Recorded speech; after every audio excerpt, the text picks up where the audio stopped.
Le cri perçant d'un cheval affolé déchira l'air du petit matin. Alors que la voiture dérapait sur la route boueuse de Provence, projetant des éclaboussures de terre rouge sur le pare-brise. Mon cœur cognait comme un tambour de guerre dans ma poitrine. Et dans un éclair de panique, je vis son visage Étienne. Le frère aîné de mon meilleur ami Julien se tournait vers moi. Ses yeux sombres emplis d'une urgence qui me transperça l'âme. En cet instant suspendu, je sus que ce voyage, censé être une simple escapade rurale, allait fissurer les fondations mêmes de qui j'étais, révélant des désirs enfouis que je n'avais jamais osé nommer. Je m'appelle Alexandre. 24 ans. Un étudiant en littérature à Paris qui passe ses journées à disséquer les passions des grands auteurs comme si elles pouvaient combler le vide en moi. Julien, mon ami depuis le lycée, m'avait traîné jusqu'à cette ferme familiale perdue dans les collines du Luberon, prétextant une pause bien méritée avant les examens. Viens. Alex. Respire un peu d'air pur. Mon frère s'occupera de toi, avait-il lancé avec son rire contagieux. Je n'avais pas imaginé que cet air pur serait empoisonné d'une attraction si viscérale, si interdite, que chaque inspiration me brûlerait les poumons. La ferme des Duval s'étendait comme un tableau vivant, des champs de lavande qui ondulaient sous le vent tiède de mai, des oliviers centenaires tordus par le temps, et une maison en pierre ocre couronnée de tuiles rouillées. Julien nous avait accueillis la veille au soir avec des embrassades bruyantes et un repas arrosé de vin rosé local, racontant des anecdotes sur son enfance ici.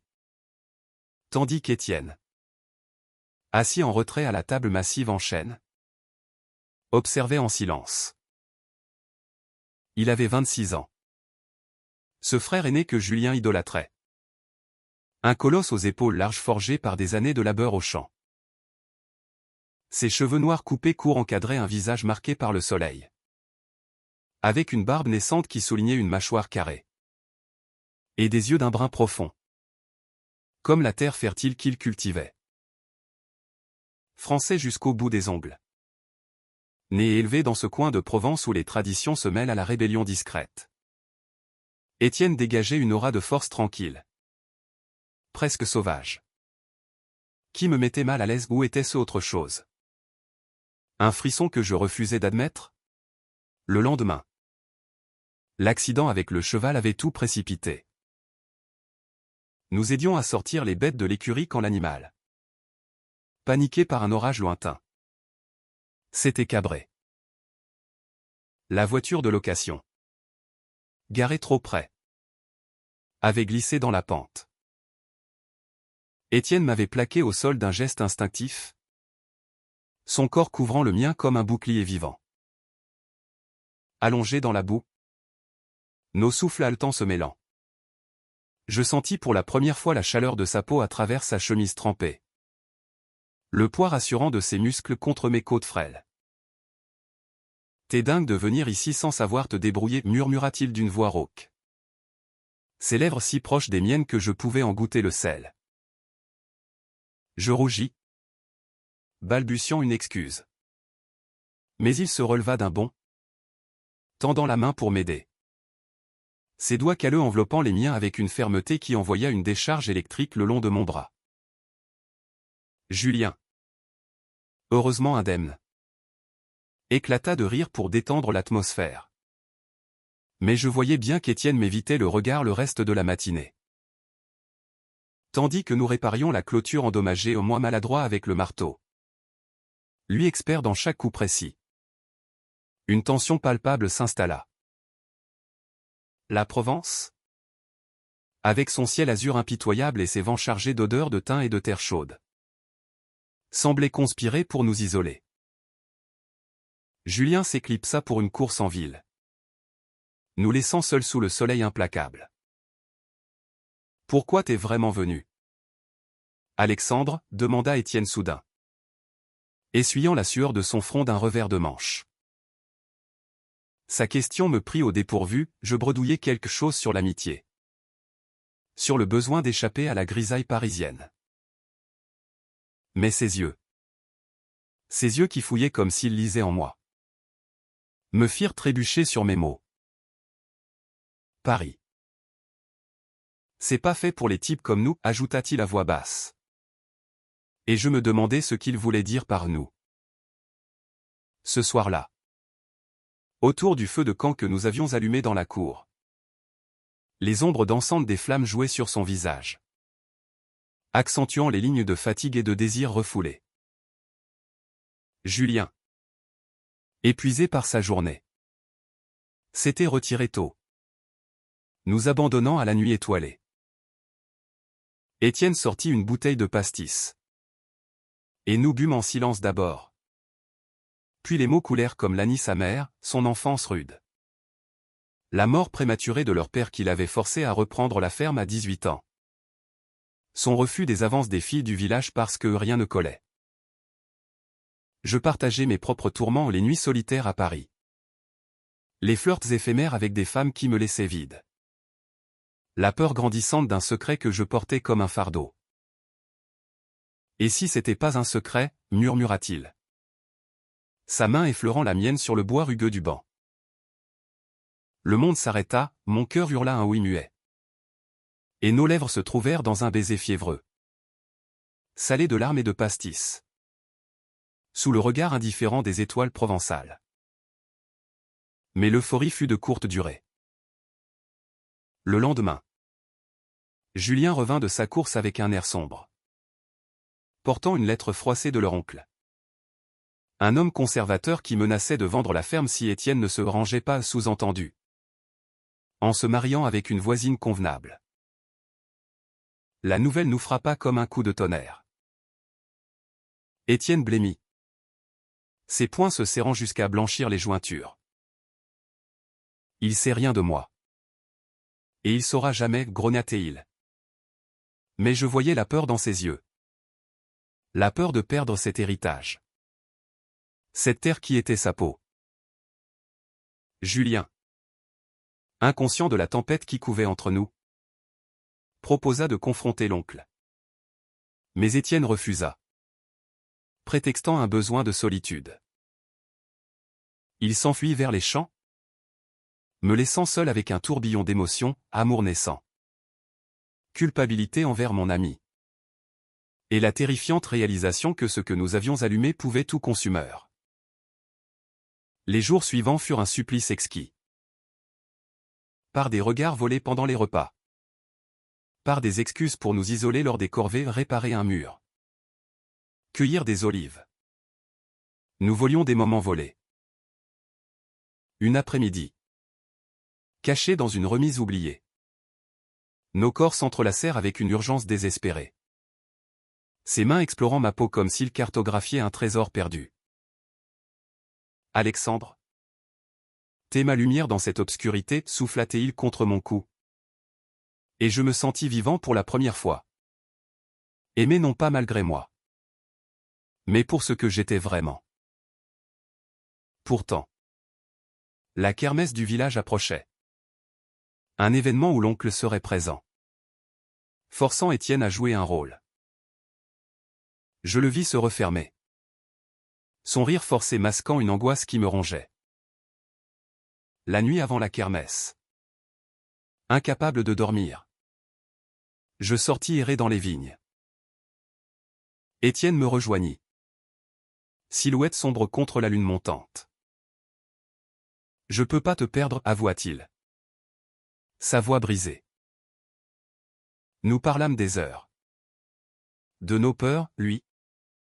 D'être rejeté par sa famille. De voir la ferme disparaître, moi. De retourner à Paris avec ce vide béant. Et si on fuyait? Juste toi et moi. Recommencer ailleurs, proposai-je. Le cœur battant. Il hésita. Puis secoua la tête. Cette terre et moi. Mais toi. Tu m'as donné le courage de me battre pour elle. Et pour nous. Son baiser. Cette fois. Fut un serment. Chargé de promesses et de risques. Le jour de la kermesse. Le village bruissait de rire et de musique occitane. L'oncle? Un homme trapu aux yeux froids. Toisa Étienne avec suspicion. Vantant les mérites d'une union hâtive. Julien. Sentant la tension. Me glissa, qu'est-ce qui se passe avec toi et mon frère? T'es bizarre depuis ton arrivée. Mon sang se glaça, comment avouer? Mais le destin intervint, un orage éclata, transformant la place en bourbier. Et dans la cohue, l'oncle glissa, se blessant grièvement. Étienne, au lieu de le fuir, le porta jusqu'à l'ambulance. Son acte de compassion désarmant l'homme.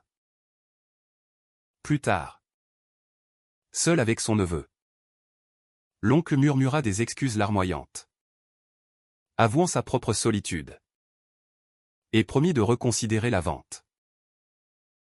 Ce soir-là, sous la pluie battante, Étienne me trouva dans l'étable, trempé et tremblant. C'est fini? Les mensonges, déclara-t-il, prenant ma main.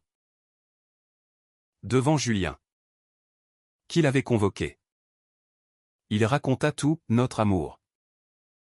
Sa vérité longtemps niée. Mon ami. Après un silence assourdissant, nous serra dans ses bras. Vous êtes des idiots. Mais des idiots que j'aime. La ferme fut sauvée. Non par la fuite, mais par la vérité, notre amour.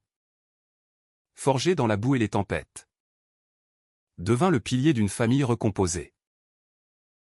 Des mois plus tard, de retour à Paris pour mes études, je reçois des lettres d'Étienne, imprégnées d'odeur de lavande séchée, promettant des week-ends volés. La Provence n'est plus un refuge temporaire, mais le cœur battant de notre histoire. J'ai appris que l'amour véritable n'efface pas les ombres, mais les traverse. Main dans la main, transformant la peur en force, la solitude en lien indéfectible. Et dans chaque lever de soleil sur la Seine, je revois celui sur les champs, où un simple voyage a réécrit ma vie. Paris s'éveillait sous un ciel plombé de novembre. Mais en moi, c'était déjà l'été provençal qui bourgeonnait. Un appel insidieux à l'aventure que Julien avait planté comme une graine rebelle. J'avais 24 ans. Un appartement exigu dans le Marais rempli de livres jaunis et de rêves inavoués. Et une routine qui m'étouffait, cours à la Sorbonne. Café solitaire où je feignais l'indifférence face aux couples enlacés. Julien, avec son énergie débordante de 23 ans, avait débarqué un soir. Une bouteille de Calvados à la main. Alex, t'as l'air d'un fantôme. Viens à la ferme. Maman est en voyage. Et Étienne gère tout. Ce sera comme au bon vieux temps. Mais avec des tracteurs au lieu de trottinettes. Étienne. Le nom seul évoquait un fantôme familial. Ce frère aîné que Julien mentionnait avec une admiration teintée de rivalité. Je l'avais vu une fois. Lors d'un Noël pluvieux à Lyon. Un adolescent déjà massif qui réparait une moto d'un air concentré. Aujourd'hui, il était le pilier de la ferme du Val. Un bastion contre la modernité qui rongeait les petites exploitations. Il est un peu bourru. Mais c'est un cœur d'or, assura Julien. J'acceptais. Poussé par un vague besoin de changement. Ignorant que ce choix allait fissurer ma coquille. Le train pour Avignon fut un voyage introspectif, je relisais à la recherche du temps perdu de Proust. Cherchant dans les phrases sinueuses un écho à mon propre trouble intérieur. Étais-je gai? Bi? Ou simplement perdu dans une société qui tolérait à peine les nuances? À Paris. J'avais flirté avec des hommes dans l'ombre des bars. Des baisers volés qui laissaient un goût d'inachevé. Mais rien de sérieux, la peur du jugement familial. L'ombre de mon père conservateur. me retenait. Julien m'attendait à la gare. Sa Peugeot cabossait ronronnant comme un chat paresseux. La route serpenta à travers les gorges du Rhône. Puis plongea dans le Luberon, où les collines se parèrent de vert tendre et de touches violettes précoces de lavande. Regarde ça. Pas comme ton bitume parisien, s'exclama-t-il. Et je souris, sentant déjà l'air pur diluer mes doutes. La ferme apparut au détour d'un virage, une bâtisse du XVIIIe siècle flanquée d'une grange, entourée de vergers et de pâturages où paissaient des chèvres curieuses. Et là, chargeant un sac de foin sur son épaule, se tenait Étienne. Il était plus imposant que dans mes souvenirs, 1,90 m de muscles sculptés par le travail. Une peau hâlée comme du cuir patiné. Et ses yeux bruns qui balayèrent la cour avec une vigilance de berger. « Salut. Parisien, lança-t-il d'une voix grave. Un sourire en coin creusant une fossette inattendue. Sa poignée de main fut ferme. Presque trop. Et je sentis un picotement remonter mon bras. Julien nous bouscula joyeusement vers la maison, où une odeur de pain frais et d'herbes de Provence nous enveloppa. Le dîner fut un festin rustique, salade de tomates du jardin, agneau rôti au thym, et un pichet de vin qui délia les langues. Julien raconta ses exploits universitaires à Marseille, sa thèse sur l'écologie provençale. Étienne écoutait, hochant la tête, intervenant par monosyllabes sur les aléas de la ferme, la sécheresse de l'été dernier, les subventions européennes qui ne venaient pas. Mais sous la table, nos regards se croisaient par hasard ou non, et chaque fois, mon estomac se nouait d'une façon nouvelle. Électrique. La nuit tomba tôt, enveloppant la vallée d'un manteau d'étoiles. Allongé sur un lit de plumes dans la chambre d'amis, j'entendais les bruits de la ferme s'apaiser, le hennissement distant d'un cheval, le chant des grillons. Impossible de dormir. Le lendemain promettait du travail, aider aux récoltes, réparer des clôtures. Mais ce qui m'empêchait de fermer l'œil, c'était l'image d'Étienne, torse nu sous la douche extérieure que j'avais aperçue en arrivant. Gouttes d'eau ruisselant sur sa peau comme une invitation muette. Le soleil se leva sur la Provence comme un amant impatient, peignant les champs d'or liquide. Je descendis dans la cuisine, où Étienne préparait le café. Ses mouvements précis, presque rituels. Bien dormi, demanda-t-il sans se retourner, versant le breuvage fumant dans une tasse ébréchée. Sa chemise en lin, ouverte sur la poitrine, révélait un tatouage discret, une encre marine. Souvenir d'un été à Marseille. Comme un bébé mentigeux, évitant ses yeux qui semblaient lire trop profondément. Julien surgit, encore ensommeillé, et nous embarqua dans la journée, d'abord. Traire les chèvres. Une tâche qui me ridiculisa où le seau renversa. Le lait gicla sur mon pantalon. Étienne rit. Un son grave et chaud qui résonna en moi comme un écho. Laisse-moi te montrer, dit-il, se plaçant derrière moi, ses mains guidant les miennes sur les pieds avec une douceur surprenante. Son souffle tiède sur ma nuque me fit frissonner, je priais pour que le bruit des bêtes couvre mon cœur affolé.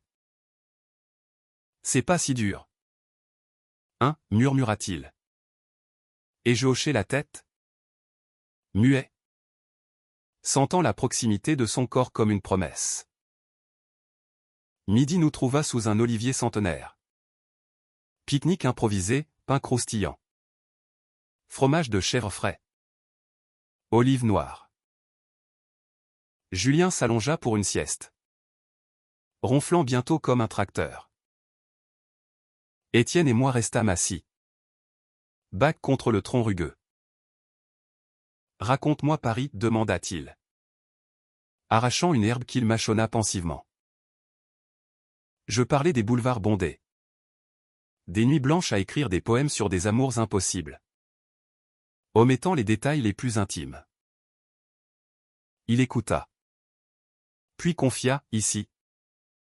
C'est la solitude qui te ronge. Pas de foule pour te cacher. Sa vulnérabilité me désarma, je posai une main sur son genou. Un geste impulsif. Il ne la retira pas. L'après-midi apporta la chaleur oppressante. Et nous nous retranchâmes dans la grange pour réparer un chariot. La poussière dansait dans les rayons de lumière filtrant par les fentes des planches. Étienne enleva sa chemise, révélant un torse marqué de cicatrices ou une chute de cheval. Un accident de moissonneuse. La terre marque. Mais elle guérit aussi, dit-il en passant un chiffon sur sa peau luisante. Je ne pus m'empêcher de regarder. Hypnotisé par la courbe de ses épaules. La ligne de ses abdominaux. Il surprit mon regard. Et un silence chargé s'installa. Qu'est-ce qui te tracasse, Alexandre? Sa question était douce. Presque tendre. Je balbutiai sur mon incertitude. Sur les attentes familiales qui pesaient comme des chaînes. Et toi? T'as jamais douté?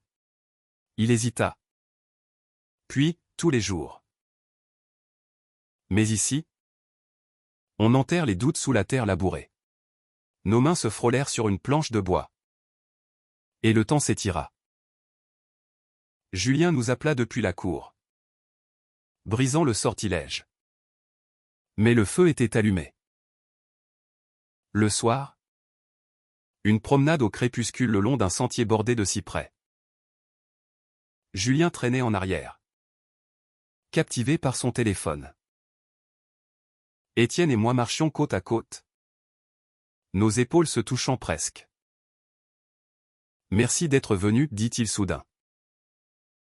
Julien a besoin de ça. Et moi. J'avais oublié ce que c'était. D'avoir quelqu'un qui écoute. Mon cœur se gonfla, je risquais, et si c'était plus que de l'écoute? Il s'arrêta, me fixant avec une intensité qui me cloua. Puis, d'un geste lent, il effleura ma joue. Peut-être que oui. Les jours se fondirent en un rythme hypnotique, aube précoce. Labeur au champ. Soirée autour de la table où les rires de Julien masquaient nos échanges muets. Mais la tempête couvait. Une lettre arriva d'un acheteur potentiel pour la ferme à un promoteur immobilier qui voyait dans ces terres un lotissement de luxe. Étienne la lut en silence. Son visage se durcissant comme la pierre. Jamais, cracha-t-il, froissant le papier. Julien, pragmatique, argumenta pour la vente, on pourrait tous recommencer ailleurs. Étienne. Paris. Marseille. Mais son frère secoua la tête, les yeux brillants de larmes ravalées. C'est notre sang dans cette terre. Cette nuit-là, je le trouvai dans l'étable, caressant un cheval nerveux. Parle-moi, suppliai-je, m'approchant. Il se tourna, vulnérable. Et les mots jaillirent, la pression de l'héritage. La peur de décevoir leur mère veuve. Et plus profondément, son orientation secrète. J'ai aimé un gars. Une fois. À l'armée. Ça a fini mal au rejet. Rumeur. Depuis. J'ai tout enfoui. Ses aveux me mirent à nu, je lui confiai mes propres luttes. Les nuits à pleurer sur des profils anonymes sur des apps. Nos mains s'entrelacèrent. Et dans l'ombre odorante de foin, nos lèvres se joignirent enfin, un baiser hésitant d'abord. Puis vorace. Chargé d'années de silence. Le lendemain, la culpabilité me rongeait. Julien. mon ami, dormaient sous le même toit, ignorant tout. Lors d'un déjeuner tendu, il me demanda, « T'es distant, Alex. C'est la ferme qui te saoule ?» Je niai. Mais son regard perçant me troubla. Étienne, de son côté, se murait dans le travail, évitant les moments seuls. La tension culmina lors d'une récolte d'olives, une branche cassa, me blessant l'avant-bras. Étienne pansa la plaie avec des gestes maternels. Ses doigts tremblants. « Je peux pas risquer de te perdre, murmura-t-il. Mais Julien surgit. Et le moment s'évapora. La kermesse approchait. Et avec elle, l'oncle Raoul. L'incarnation du conservatisme provençal. Il va tout gâcher, prédit Étienne. Nous complotâmes en secret, feindre la normalité. Gagner du temps.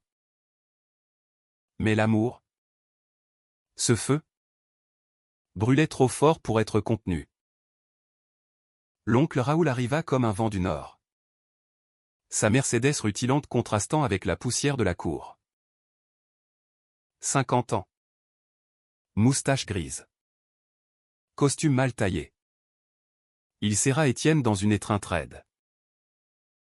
Faut que tu te ranges, fiston. La ferme coule, un bon mariage avec la fille des Martin. Et hop, tout est réglé. Julien roula des yeux. Mais je vis Étienne se raidir, son poing se crispant sur la table. Les jours suivants furent un théâtre cruel. Raoul inspectait les champs, critiquant chaque détail, évoquant des souvenirs aigres de leur père. Étienne endura. Mais la nuit, il venait me rejoindre dans le verger. Nos étreintes furtives comme des actes de rébellion. Il me voit pas. Il voit que l'héritier, se lamentait-il. Sa tête sur mon épaule. Je le consolais.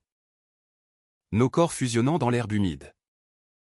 Chaque caresse un serment contre le monde. Julien commença à soupçonner. Lors d'une balade à cheval, il me confronta, « T'es amoureux de mon frère. » Le monde bascula, je niai d'abord, puis avouai. Les larmes aux yeux. À ma surprise, il sourit. Je m'en doutais. Il a besoin de quelqu'un comme toi. Mais Raoul, c'est une autre histoire. La confrontation éclata le soir de la kermesse. Sous les guirlandes lumineuses, Raoul annonça publiquement l'intention de vente. Toisant Étienne. T'es faible? Gamin. Pas d'épouse. Pas d'avenir. Étienne explosa, mon avenir. C'est pas ton affaire. J'aime un homme. Et cette ferme est à moi. Le silence tomba comme une enclume.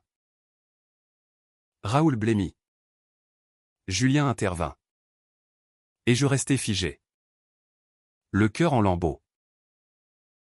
Le scandale se propagea comme une traînée de poudre dans le village. Des murmures au marché. Des regards en coin au champ. Étienne, brisé mais fier, travailla comme un possédé, refusant les appels de Raoul. Moi, déchiré entre loyauté et amour, passai des nuits blanches à composer des lettres que je n'envoyais pas. Julien devint notre allié, négociant en secret avec des investisseurs éco-responsables pour sauver la ferme. Une nuit d'orage. Étienne s'effondra dans mes bras. Et si je perds tout, sanglota-t-il. Je le serrai. Promettant, on rebâtira ensemble notre intimité, jadis volée, devint ancrage. Des heures à explorer l'un l'autre sous la pluie battante. Redécouvrant la tendresse au milieu du chaos. Raoul revint.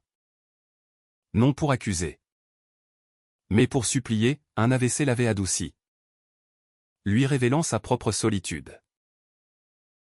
J'ai eu tort, admit-il. Étienne pardonna. Non par faiblesse, mais par force d'âme. Avec la menace levée, la ferme respira. Nous plantâmes de nouvelles rangées de lavandes, symbole de renouveau. Étienne et moi, libérés, partagions des matins paresseux, des promenades où nos mains s'entremêlaient ouvertement. Julien, taquin, nous surnommait les amoureux de la terre. Paris m'appelait, mais je revenais chaque week-end, nos adieux se muant en promesses fiévreuses.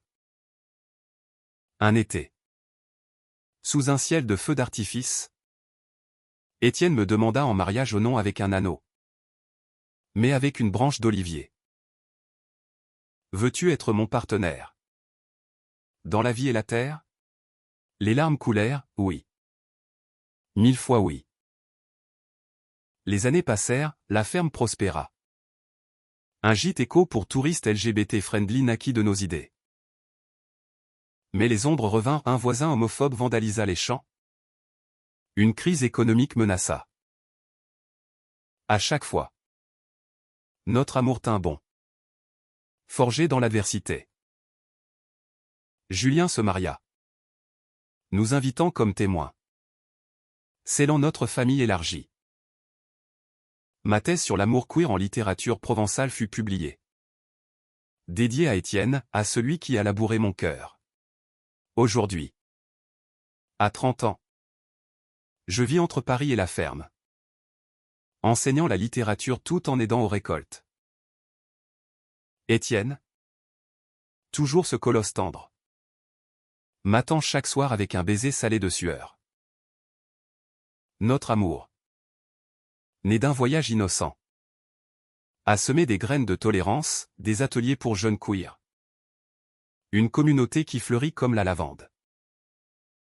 Dans les moments calmes, assis sur le banc où tout commença, je me dis que la vie, comme la Provence, récompense les cœurs courageux. Nous avons changé non seulement nos vies, mais celles autour de nous, prouvant que l'amour véritable transcende les barrières, tissant un tapestry humain d'empathie et de lumière.